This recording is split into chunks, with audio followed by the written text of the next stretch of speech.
It's fall, y'all. October 1st, we're going to be recapping my personal collection pickups from the month of September. Check into the other video I'll be dropping here soon on the financial recap. So I'll show in this one what I kept for the personal collection, and then at the end I'll also include a few notes about some of my current activities in pruning the personal collection. Up first here, we got a Nolan Ryan 2009 Topps Updates and Highlights Image Variation, Legend Variation. My plan with this one, it's in real nice condition. I want to get this out to the Nolan Ryan Foundation to get a nice pretty signature and certificate of authenticity on this one. So that was my purpose in picking this one up. Also, as far as image variations go, coming in with a Jazz Chisholm 2021 Topps Heritage Action Image Variation. You can see it tagged here on the back with Action.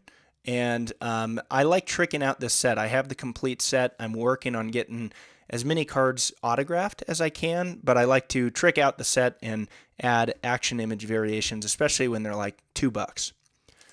On the same thread, 2021 Topps Heritage, got this one back through the mail. I sent Nick an autograph request care of the Indianapolis Indians, the Pirates AAA team. Very kind to sign, and I should be up to 66.0 signed for this set. And I say 0.0 because this set has several multiplayer and dual player cards, and I've gotten a few of those dual player cards only signed by one of the players. So I say 66.0 because if my counting is correct, I have 64 individually signed like this one, and then 4 partially signed, 4 halfway signed on those dual cards. We'll get back to 2021 Topps Heritage soon with the biggest one. I'll save that to the end, but coming up here, some Rockies in-person autographs as well as some visiting teams from the final month of the season. September, a little bittersweet because no more in-person autograph opportunities here in Denver. No playoff games, that's for sure. But Chase Dollander on the Topps Now. I was actually at this MLB debut on April 6th, so kind of fun to add that to the collection. Up next, we got Ryan Ritter. I really like this Kentucky Prism card. Typically, I don't buy much Panini, but I think the college pictures look really slick. So fun to get Ryan Ritter for the first time since spring training.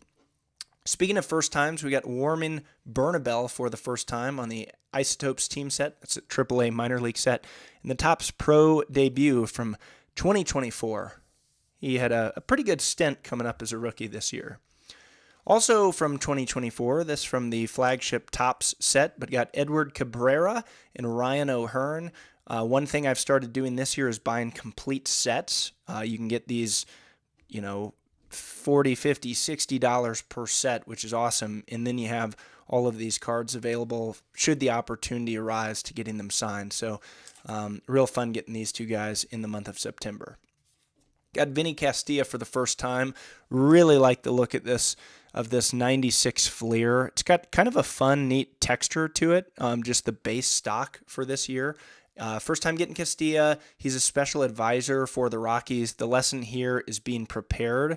I've held this card in my autograph book for quite some time, and you don't know when special assistants and advisors may or may not be around. So saw him during some early access batting practice that my buddy got me into, and he was really kind to sign the 96 Fleer. We got Jaden Hill, also in a minor league team set. Another thing I like doing is getting minor league team sets of the local team because a team like the Rockies has a lot of minor leaguers. This one's from 2024. Now Jaden Hill has put together a nice little run as a reliever on the big league team. So signed the minor league set. And then another signed set I'm working on similar to 2021 Topps Heritage. I have almost put together this full set. I'm missing a few short prints, but I'm up to 12 after this past month of September. So let's show you a few more of those. But we got Gavin Sheets. Interestingly, this one's not signed with the Sharpie marker. It's with a Stedler. First time he used someone else's pen for that, but turned out really nice. We got Valente Belozo, hopefully I pronounced that right, on the rookie card for the Marlins. And then another Marlin, pictured as the Phillies. I just think this is just a wonderful looking card. Really neat photo, got that rookie card logo kind of with the sky in the background, and just a really neat signature, got that number on it.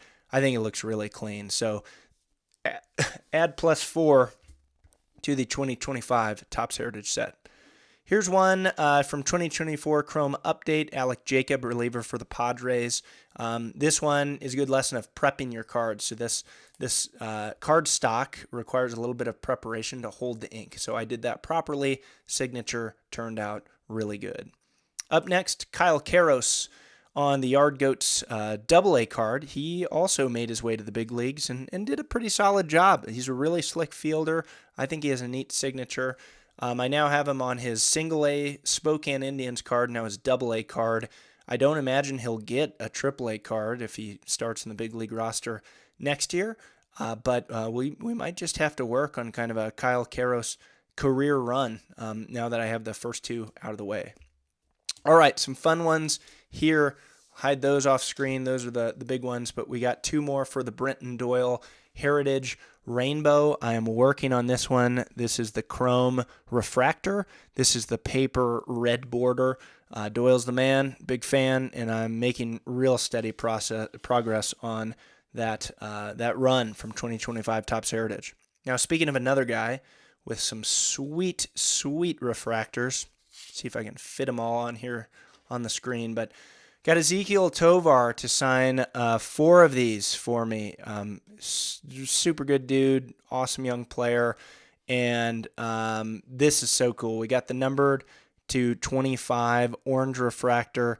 We got the numbered to 50 gold refractor, the numbered to 76 black refractor, and the numbered to 99 green refractor. So next season, as I have more opportunities, try to get him on that blue refractor number to 150 and maybe a few other ones.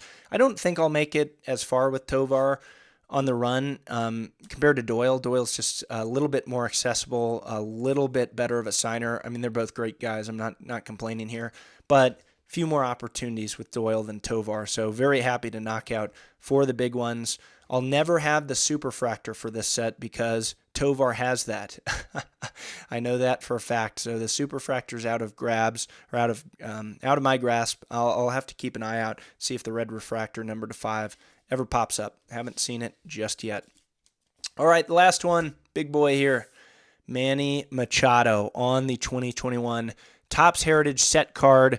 This was awesome. Had this early access to batting practice, which is a total privilege, and thrilled that Manny came over and signed for all the fans there, and really cool. I mean, you might look at this and be like, well, why do you get this just old base card from, mid-career signed? Well, the reason is I'm working on this set. I have fond memories of breaking a case of this set with some buddies, and it's just really fun. So the fact that I've added Mookie Betts in August, Juan Soto a couple of years ago, Manny Machado, it's really coming together nicely. And my goal with this set is everything I'm doing is either in person or through the mail, so I kind of have that memory attached to it. It's not like I'm just buying them outright. So this is from the high number series, card number 566, beautiful signature, well deserving of a one-touch, and this will be kind of on my special display board. So definitely the second best autograph that I got at Coors Field this season, trailing only Mookie Betts. No offense to Manny Machado. I mean, he hit a home run today here in the playoff wild card game, so I'm not trying to disrespect him, but what a fun way to end the season here in September. So the last comments I'll make is that I am in the ever-present mode of pruning my personal collection, and let me just pull up some cards from the side here. But as far as pruning goes, if you followed this channel, you know I like several things. Everything from just, a little bit of basketball, Purdue basketball fan. And then really, this is the big piece. Topps Gold parallels of star players. We got these Ichiros, Jim Tomei, very clean 02. And I share these because I have kind of come to the decision just in the past week or so that all of these cards, which, range in value, but let's say they're, $3 to $15 cards, something like that. That might be on the low end or the high end. I don't know. This Ripken, maybe a $12 card. It's from 2001.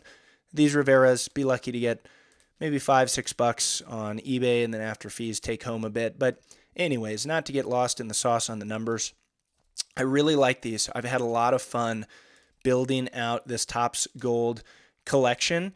And I'm actually in the process of listing nearly all of these for sale, which might come as a surprise. But I think this is a good exercise. Maybe you've done this before, maybe you've thought about it, but I'm really evaluating like opportunity cost or what would I rather have. And for these golds, let's say even if they're worth $3 a piece, and I know they're more than that on average, but would I rather have 100 of these, 200 of these? I probably have several hundred of these.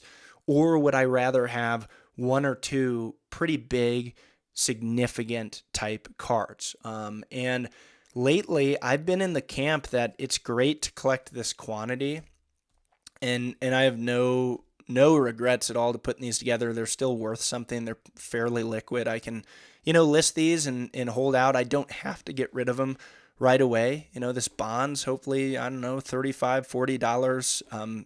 That could come in.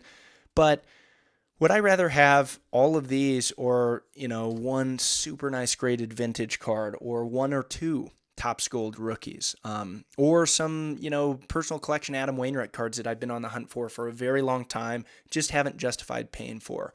And so I'm not eliminating my Topps Gold PC. Let me go off camera here for a second to show in this evaluation what I've definitely decided to keep. But so these are definite keepers. We got a Aroldis Chapman rookie. We got Waino and Yachty dual, and then we got a bunch of Pujols. Bryce Harper rookie. We talked about this in a recent video. More Pujols, a Trout second year All-Star game, Chris Sale rookie. Like these are all sticking, and I'm not going to sell these. And I view these as more significant cards. I really hunt for significance and scarcity. Those are two of my driving characteristics for cards. And so my mindset, maybe I'll regret this, but hey, if I can list these stacks for sale and even hold out because I don't need the cash, and then take those funds and buy more significant or more scarce cards, I think that'd be really cool. I now have to build out priority. This obviously took years of putting these together. If you followed my other videos, most of these were part of bigger lots. And so the fact that my numbers are looking good, but I'm also getting aggressive on purchases here towards the end of the year and as we enter the off season, that's kind of where I'm at. So I'd love to hear in the comments if you've ever pruned your personal collection, if you've ever kind of adjusted course. I still love Topps Golds. I'm not totally leaving the station on those, as evidenced by some of these keeps here. But I think being a little bit more selective will just really get at the core of my collecting interest of getting what I want, getting what I collect, and also stuff that I intend to hold long term, maybe pass down someday and have easier accessible value, say 10 to 15 to 20 years from now. But anyways, enough of that monologue. Hope you found something entertaining in here. September's a fun month, and the unfortunate piece is with the end of the regular season out here in the Denver area, we're going to be missing out on a lot of personal collection ads with no more in-person baseball autographing opportunities. So stay tuned. We'll still be picking up stuff in the months to come. But I appreciate you all checking this video out. And be sure to check out the other one coming out maybe in the next day or two if things go well from schedule perspective on my financials from September 2025. Peace out.